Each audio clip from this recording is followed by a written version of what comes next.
Bum bum bum bum bum bum bum bum bum bum bum bum. The Peter Dislike Show.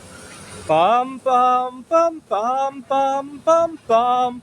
All right, I want to circle back to some ideas for intermittent fasting. I've been in Taiwan for 2 months. I'm just about to head home, and I came to realize that fasting is so much easier due to the culture here in Taiwan. And I would like to share this culture with my American peers when I get home. There's two things about American culture that make fasting so much harder in the States. Actually, quite a few more, but two big ones. Number one is our car culture. I know it sounds weird. And why do I say cars?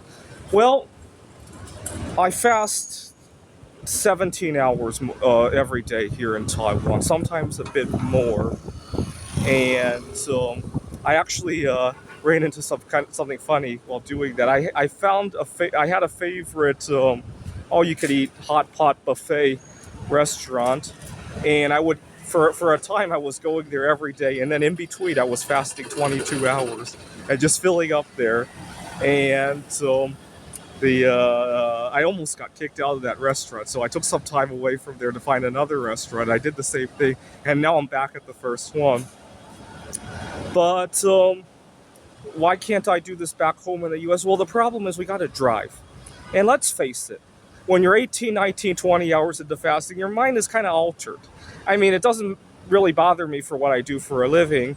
Actually, as a mathematician, sometimes in that altered state of mind, I come up with interesting things that I wouldn't have thought of, right? Come up with an interesting way to explain some math. You know, I'm a professor at a community college. Come up with potentially a new area of research, right? That's fine. But when you start coming up with interesting ways to pass people on the road or interesting ways to deliver your road rage, that's not so okay anymore, right? So unfortunately, driving puts a barrier on how long I can go about my fast. The other problem is the workplace culture. It's kind of frowned. It really shouldn't be, but it's kind of frowned upon to munch away in the classroom. Now, why would that be a big problem? Well, one of the best tools that you can use while you're in the middle of a fast, you're 15 hours into a fast, you're having a craving. What's the best thing you can say to yourself? Let's go another half hour. I'll come back to the thought, right? Well, the problem is if half an hour from now you're going to be in a classroom, that's kind of a problem, right? But it makes me wonder, why can't we eat in the classroom? And the answer hit me when I got to Taiwan. A lot of people do. Like, you go to a 7-Eleven, the cashier behind the desk sometimes is eating, and it doesn't bother me, right?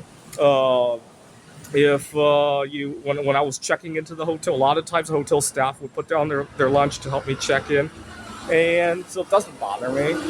Now, if you really think about it, does it really bother you if you a couple days from now I'm going to be flying home? If the flight attendant is eating while they're walking up or down the aisles, does it really bother you?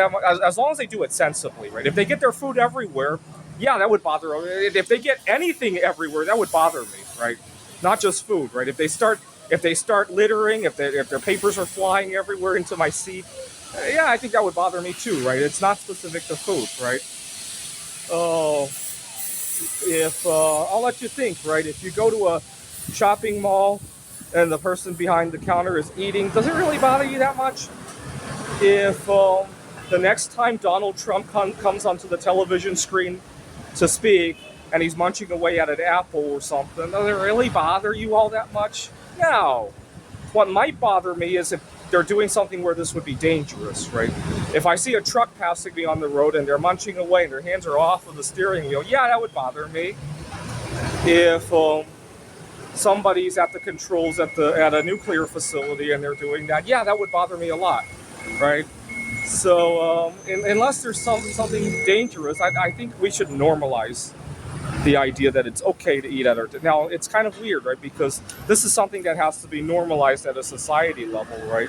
If if GCC starts to say it's okay to eat at your desk and no other college does, it might be tricky, right? Maybe it could start at the top, or maybe Donald Trump could start the example, or I don't know. That's probably one of the best ways to get this. We gotta get a president who has some kind of disability so he could showcase it and how he manages it on television, right?